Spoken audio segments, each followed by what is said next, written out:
Okay na? Alright. Guys, Jom Soriano, usapang darts at iba pa. I'm back with another YouTube video tayo. This time, yung pinractice natin na nakaraan, yung Xeon Medusa. Tanggal natin tong stock point na 34mm. Palitan natin na mas mahaba. 38mm. I-repoint natin siya, no? So as always, kung nagre-repoint, kailangan natin ng point. Siyempre, yung pamalit, repointer, tsaka yung darts. Simulan na natin. Guys, dun sa may mga repointer, no, kapag ganito yung repointer ninyo, hindi kasi siya, hindi ko naman sinasabing low class siya. Usual suspect kapag ganito yung nasusobra na sa gamit. Ito, lumuluwag to. So ang ginawa ko, pinaispatan ko siya para maging permanente na siya. Yan, paikot. So hindi na siya lumuluwag. Goods yan. Yan ang usual suspect sa mga repointer, lalo na yung ganito. Nabili ko kasi ito sa Shopee, guys, no? So ayun yun. Yung tagwa 1314. Ayun siya, galing ng Bulacan. Hindi natin sinasabi na hindi matibay yung darts, ay yung repointer. Ang sinasabi lang natin kapag nagamit na siya, kasi itong more than 1 year na, magto 2 years na sa akin itong repointer na to, guys. Magto 2 years na sa akin to. So syempre may wear and tear yan. Ito, luluwag din to. Ito, napapalitan din to. Napapalitan din yan, guys. Napapalitan din yan. So since yung sa akin pinaispatan ko na, pag papalitan ko to, papatanggal ko yung spot, tapos ibabalik ko ulit ito. Ganun lang.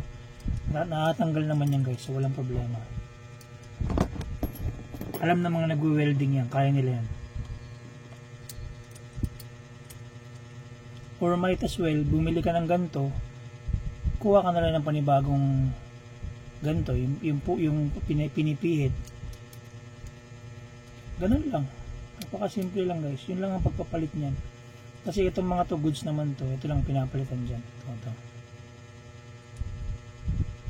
Ayan, guys, umiikot ko na siya. Naiiksiyan ako sa 34mm eh. So gawin nating 38mm para mas maganda. Yan. Oo nga pala, guys, no? So medyo dumadami na tayo, magto 259 subscribers natin. Medyo mabagal kasi marami na tayong video talaga. Marami na akong video ginawa dito sa YouTube channel natin, guys. Almost 200 na rin. So baka naman may mga tropa, may mga kalaro, kasama tayo sa darts, pa-share nyo yung video natin, tapos pa-like and subscribe na rin para dumami pa po tayo. Ayan, tanggal na, oh. Tanggal na kagad yung 34mm lang kasi ito, hindi siya ganun kahaba.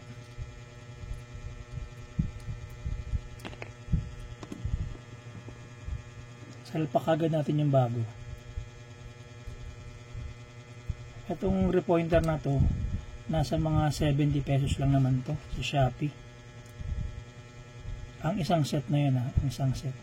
Hindi naman kailangan yung tawag nito, hindi naman kailangan yung mga special points. Though hindi natin discredit yung mga special points kasi magaganda yan, pamporma yung mga yan, pampaganda ng darts mo para syempre talagang ready to battle yung darts mo. But yung sa akin kasi ano lang, basic lang, practical lang.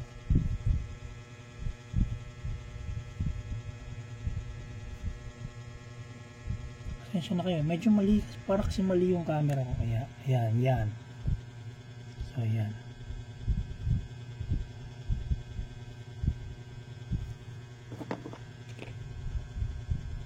Pasensya na, ako lang yung nagbi-video ng ano natin eh, gumagawa ng mga videos natin sa YouTube. So 1 down, tingnan natin. Minsan kasi, guys, kapag hindi sumasagad, lumuluwag yan, pero hindi, okay na siya. Laki ng kaibahan, guys, oh. Laki, oh, 34 to 38. Goods yan. 1 down tayo, 1 down. Next. Ito ang kailangan mo kapag nag-darts ka. Kailangan may repointer ka rin. Kasi syempre kapag minsan kasi set up din yan eh. Kumbaga kapag hindi gumana sa iyo yung stock na point, usually 32 tsaka 34 mm ang stock point na nakalagay sa brand new darts, papahabaan mo talaga. Bibili ka ng point mo, hahabaan mo. Ayan, saglit lang siya. Full na kagad. Pero kung may budget ka naman, bakit hindi, di ba? Bili ka kay ano ba yung mga brand na kay Q-Soul, yung touch point, di ba? Oh. Mga ganon. Bili ka ng Harrows na Apex points, mga ganon. Forma mo yung darts mo.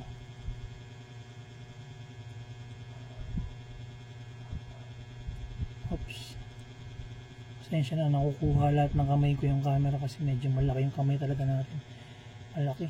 Lumalaro tayo ng basketball dati kasi lumadakot tayo ng bola. Medyo malaki yung kamay natin. Yan, ikot na natin. Yung center na yan, kaya sa may center yan, may guhit yan sa gitna guys, may guide yan. Para dun mo ilalagay yung point. Para siguradong gitnang gitna. Bilis lang oh. Tingnan natin.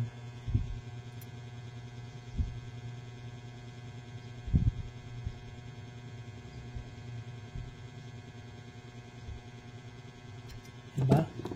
Sinasabi ko, pantay. Dalawa na.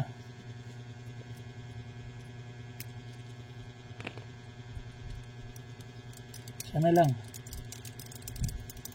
Sana yung 180 na in-out natin makarating na ng Batangas today. Zion Medusa, dalawa na. Sana lang.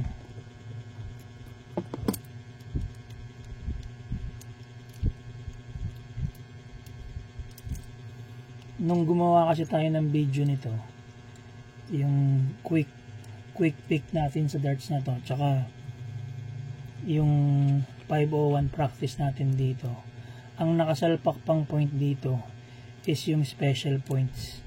Hindi ko alam kung binili yun sa mga local na nagbibenta ng points dito sa atin, kasi hindi siya mukhang Harrows or hindi siya mukhang Q-Soul. Yung parang locally made lang siya. But anyway, maganda rin naman.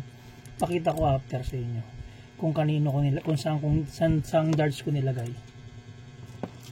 So ligpitin na natin tong pinalit natin na spare points, yung 34mm.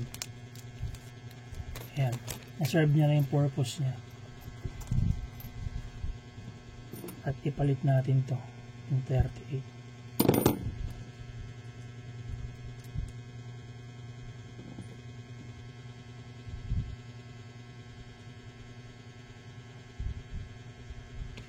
Sabi ng mga expert, medyo madulas daw kapag yung gantong mission point ang gamit mo, no? Yung silver. Pero hindi naman. Kapag busalsal lang yung sisal ng dartboard, yun. Ang tendency, hindi na talaga siya tumatama. I mean, hindi na siya tumutusok na maigi. Pero kapag buong buo pa yung dartboard, bago pa, okay pa yun. Tingnan natin. Ikot pa natin.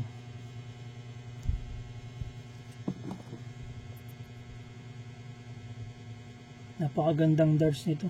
Winmau Medusa. Zion Medusa. Sobrang gandang darts nito. Ang kapit. 23 grams pa. Tawag sa gantong darts, torpedo type siya. Pero kapag meron siyang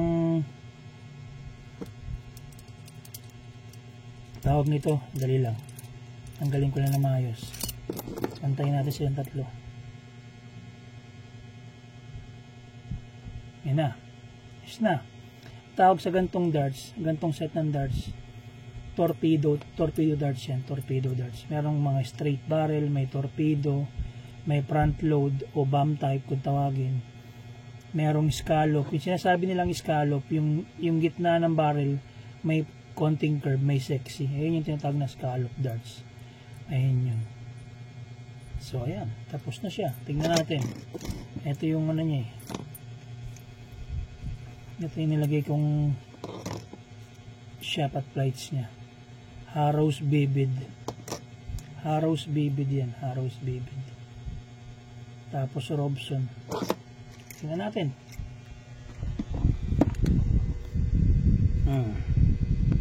Hindi ko kasi pwedeng ilagay sa gantong pwesto kanina yung repointer kasi mahaharangan yung kamay natin. Tingnan niyo yung kamay ko guys, ang laki oh. Parang kamay ni Hawk, di ba? Grabe. So yan, tapos na siya oh. Yan. Kung nakikita niyo, meron siyang parang konting curve dito dahil yun doon sa may lining. Pero ang ganda oh. Ano na lang ang kulang diyan para pumantay dito. Babrushin mo lang yan. Babad mo sa baking soda at saka sa Joy dishwashing, tapos brushin mo lang yan. Tanggal yung mga ibang itim-itim yan, magsising kulay sila. So anyway, ayun.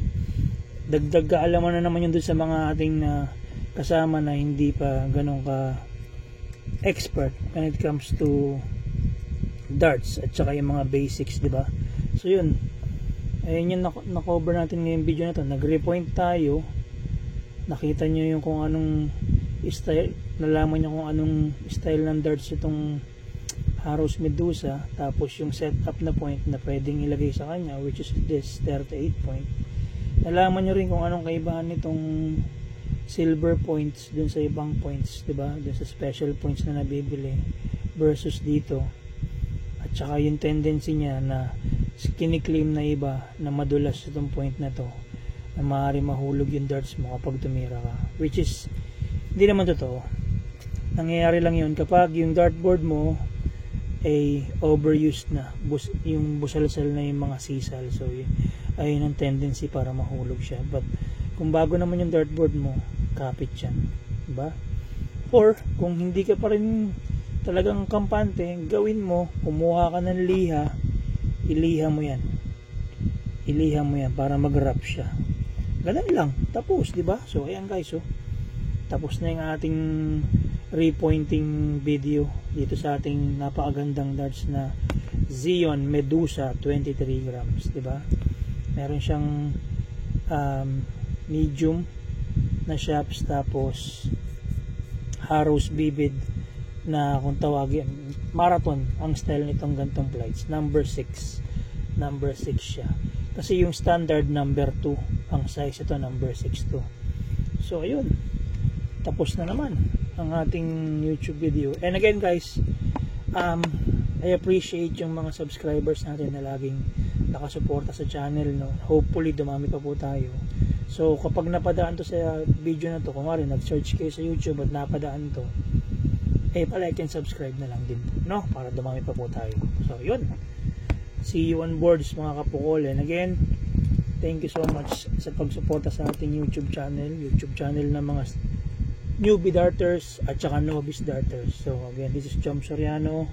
Inaanyayahan po namin kayo every Friday, merong Mimo, money in money out sa aming Team Tan 80 dyan yan sa may Kumembo Taguig.